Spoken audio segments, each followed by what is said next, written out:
I was thinking about, I'm using this presentation also to kind of present a book that came out this year, which is about informality, and the second one is coming out in a few months. We have just handled the manuscript.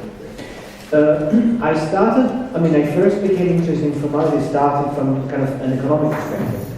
My question would be, my starting question would be, why everyone is complaining about corruption in the Soviet Union? My thesis was about Ukrainian national identity, Ukrainian national this, so nothing very, very related. But I was coming across very often positions that I would not necessarily share.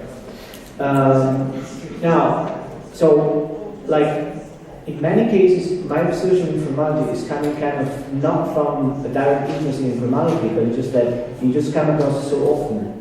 And I've seen a number of colleagues who have done just the same, starting from a completely different perspective and completely different topic.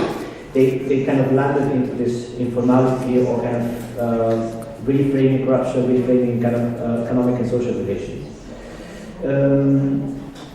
So the starting point was why this, informal payments are so kind of systematic, they are so persistent, they don't seem to disappear whatever we do. And the thing is also that this research has been going on for a few years. So I still claim I'm using a post-Soviet perspective because my initial field of research was this area. But actually, the more I present the thing, the more I take examples from outside, and I started questioning also to what extent this presentation would be considered post-Soviet. Because I'm going to present an introduction to the new book, and it's something that you could see very often. You could see very often this situation in post-Soviet societies, but actually I've seen it also in others. I work in Southeast Asia, and I don't see many difference with this type. So I started to think that everyone is doing something that is considered illegal. When you come to the post-Soviet, to the post-Soviet region, you will find a number of practices that are largely despised. And I have a colleague who wrote a paper called "We All Know It's Bad, but we all do it anyway." So my point would be, if everyone knows that it's bad, why people are not taking it seriously and not tackling it? And I'm also taking it on the narrative on corruption and on kind of nepotism, on the kind of all kind of practices that are illegal in the West. And there is a constant discourse on corruption, the lack of rule of law, lack of compliance to international standards. The point is, and this is very, very persistent, which makes me think also. Those studying transitional studies, those seeing this region in transition from one stage to the other, my question has been how long a transition should last not to be considered transition, and how long this could be seen as kind of an alternative to the model that we are trying to we might see as a potential one for the region. There is so I start kind of drawing into the literature that could be seen, even if not overlapping with what I was doing, very, very similar. And there are a few positions that I do share. The first one is that in certain cases, like developing agencies or kind of international development is concerned with bringing to the region a number of standards, a number of institutions, a number of standards, a number of procedures that are not even working in the West. But they claim they should work, theoretically they're working, so they should be working here. And this is something that Thomas Carruthers made me notice. So the second thing is, I refer to De Soto, who is, his book, which is called Why Capitalism kind of works in the West and fails everywhere else. And the starting point, his starting point is that capitalism is based on a number of premises that were created together. They grew up with capitalism in certain countries, but once you go outside those countries, those premises are not present. So it's going to be very difficult to use the same procedures, the same dynamics, the same mechanism, if the starting point is not. Capitalism was constructed pragmatically on a number of necessities that were arising time by time, and now this whole system. In many respects. He refers first to property law, but also to a number of other things. Those things, just installing those things into other environments, does not necessarily guarantee success. I refer also to anthropologists when I mean there's Gill, who was studying the Indian society and the way, in some cases, illegal transactions was considered completely, feasible. And he would say, well, basically that's the result of installing an ethos which is completely different from the local one. You have an international standard, you try to apply the international standard, and then there is a conflict. Those two are kind of competing for the same, the same market, if I may say that. And finally, there is also a distinction in literature between what is legal and what is illicit. Meaning that with that legal is something that is kind of recognized by kind of official laws, whereas illicit is more a concept concerned with kind of social acceptances of a certain practice. So a practice could be socially acceptable. People who I think is very legitimate, but legal codes forbid this. And I'm thinking of an anti-corruption law that was in Ukraine. They adopted in Ukraine a few years ago, forbidding offering flowers and chocolate to teachers. Now, everyone from the former Soviet Union knows that. Studying the former Soviet Union knows that those are not present; those are institutions. So, forbidding this is like forbidding a piece of life of a number of people. So, this became at the same time illegal and licit, so socially acceptable. And there was a conflict with this, because everyone offering flowers was doing something illegal, just because there had been a kind of an attempt to bring Ukraine to the highest standards. And the thing is that I refer to a book which is called Entangling Objects. Like, an object is not an object. Objects are what they come to be, not what they are. I refer this also in the case of, so my starting point when I started with this was the literature on kind of resistance, which is notably starting with Scott and Weapons of the Weak, then the Moral Economy, and then more recently with a book a lot which is Seeing Like a State. Why certain projects to uniformize standards within the same state have failed. Now, starting from this perspective, my vision of informality is not. I don't see informality as a kind of resistance. Actually, I see in a kind of in a more propositive or proactive, to use a kind of EU language way. It's not that those people who are just oppressed, they react with informality not to comply with certain laws. Actually, to me, informality is a way of governance. It's a way you can get laws or policies. You can reject policies. If one person rejects something, that's illegal. If the whole country does it, then it's not. And I refer here to a case that is not from the former Soviet Union, okay? But I like it very much, and I couldn't find any. I read it a few years ago, and I couldn't find it anywhere else. But it was in Iran a few years ago. They tried to introduce the figure of a female traffic policeman. Now, those people were supposed to. They would say, we are kind of a modern country, so we want women to have the same roles as men have. They put those women in the street, and those women were kind of supposed to regulate traffic. Now, what happens is that a number of people, a substantial number of people, or perhaps an overwhelming number of people, especially men, they would say, I'm not letting a woman decide where I can go with my car or not. So the thing is that possibly most of the country, or most of the places where this was implemented, they ended up having more than 50% people not kind of comply with the new law. So the option was either to put everyone, to fine everyone, or to put everyone in jail eventually, or just to phase out the law. And what happened was that the female police was phased out. So this was a kind of, it was not even resistance. There was just the conflict between what the people wanted to have and what informally the way they were reacting to the law, and the way the state saw this law. So just a brief thing about informality. I do not study illegal things. I do not study kind of what could be seen as both illegal and illicit. So of course I'm concerned, but the object of my study is not criminal organization, is not those kind of things that are illegal and at the same time they're perceived socially unacceptable by the people themselves. For me, informality is whatever practice does not pass necessarily through the state, but is still all the same acceptable by a substantial or large number of people in that context.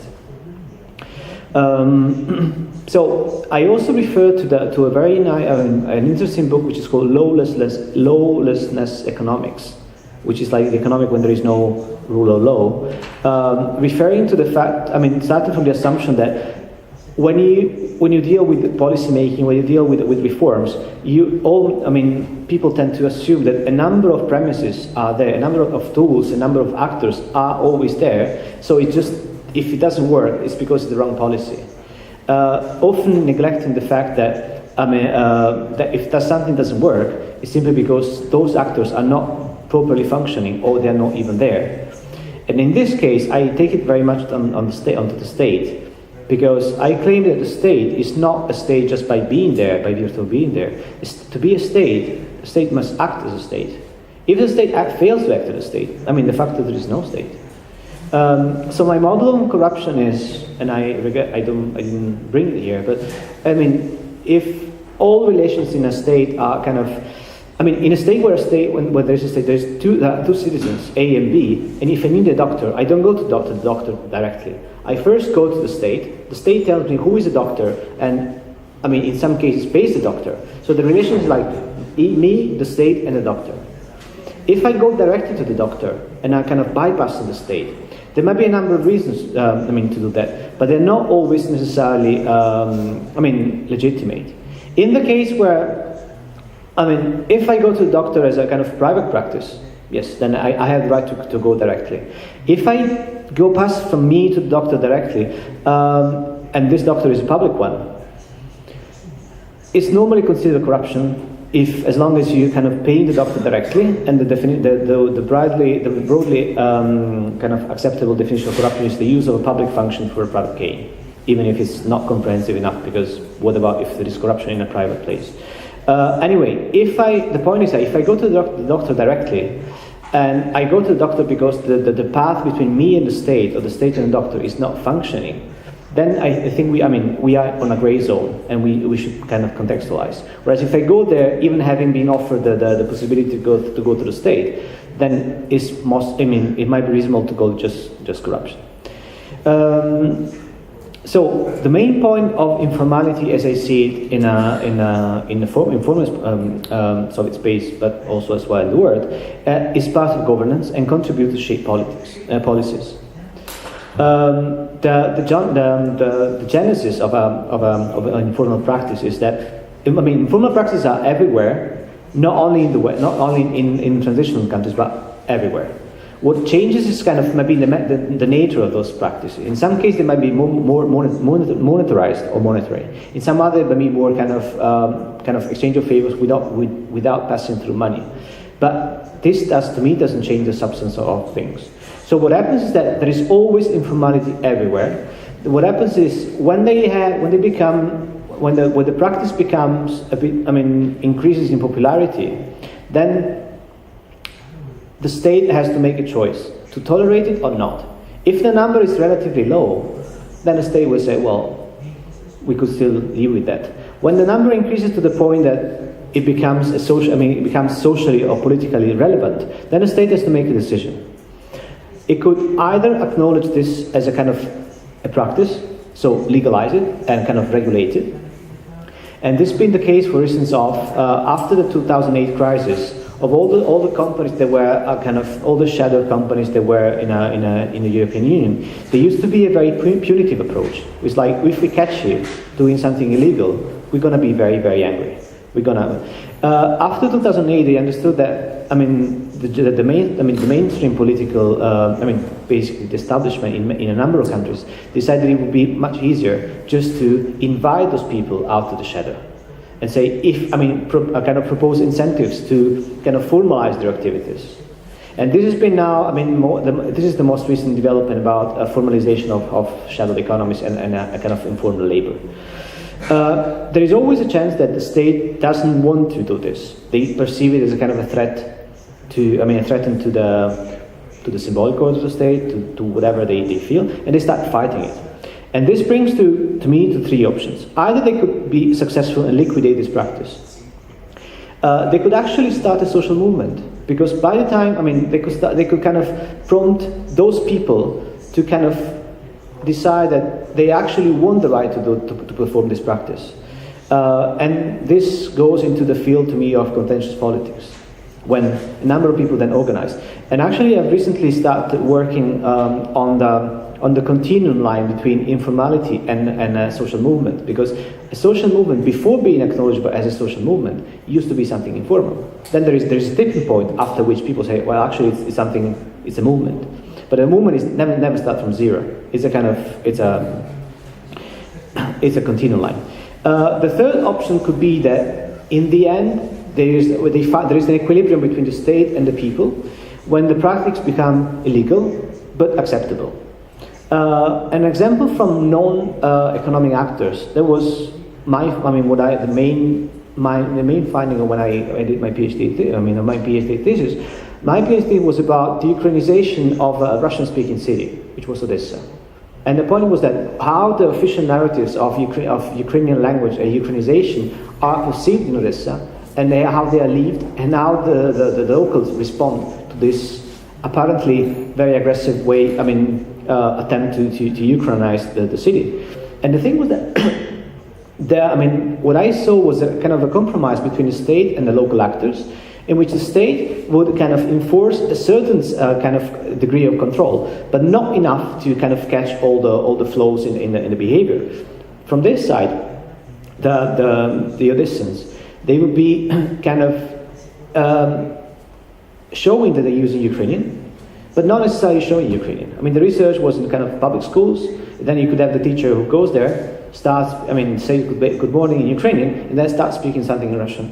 Explaining in Russian, and then goes back to Ukrainian at the end of the class. That could be when in a public administration they need to send a fax to the central government, and they would kind of rush to find the few Ukrainian speakers or the few people who feel confident to translate the document from Russian into Ukrainian, and then send the fax to the central administration. What you see, so the picture you would get from the central government and the picture you get from there are completely different. And I doubt that people in Kiev are kind of completely unaware of what is happening. But it's a compromise between what they want to get and what they actually think they can get. So my point about informal economy is that policy making and whenever you try to regulate something is a way to try to limit the role of human agency. Is a way to try to standardize certain things and say, okay, whoever is there doesn't really matter, because whoever is there, he has to kind of abide to certain rules, so that whoever is there, the result is going to be the same. That's the main kind of claim of public administration. Public administration is a claim of objectivity, of whoever is there, we're gonna get the same results. And we need to limit the agency of people. We would need to limit subjectivity, manipulation of decisions. So in order to be kind of representing the people at all, in general. Now, this is by and large not feasible. I haven't seen this feasible anywhere so far. So I'll be happy to hear. There might be some examples, but there are very large extents to which this doesn't really work. First of all, informality exists not only in the East, it exists in the West. And I have a number of colleagues working in countries that are considered models for those transitional countries that are still, they still have large shares of informal economies. The difference might be that in certain cases they are more monetary, and in other cases they are less monetary. Informality expresses itself in different ways. Think of, an example I read a few years ago was the London stock market, where in London stock market, relations are regulated by the reputation of the person. You can belong to a very good company. Your company can have a reputation, but the fact that people will trust you and not other people is based on the fact that you are a trustful person. And here we're not talking of a small, what normally the informal economy is, informality is considered proper to kind of street shops, kind of street level bureaucrats. I'm thinking of the diamond market in Antwerpen, which is basically 100% cash. And you really have people going around kind of transparent bags of cash, and no one in the area will even ever dare to do anything there. Second point about informality is that external factors and reform, they kind of provoke different kinds of different levels of informality. And of course, an economic crisis might push the level of informality higher, just because it's more complicated to stay within certain rules. But again, it's not a matter of, it probably is not a matter of how much, but it's just a matter of how. How informality expresses itself. There is a formalization of formality or illegality of declaring this thing as informality can still clash with social acceptable practices. So defining a kind of competition between the two things. And then is that the fourth thing is that formalization. Informality is kind of embedded in social relations. So it's not just a thing. It's not like making everything objective and making everything neutral is going to bring the end of informality, because informality is itself in the nature of human socialization. Can we make a few words regarding the conclusion part? Yeah. Because just that. So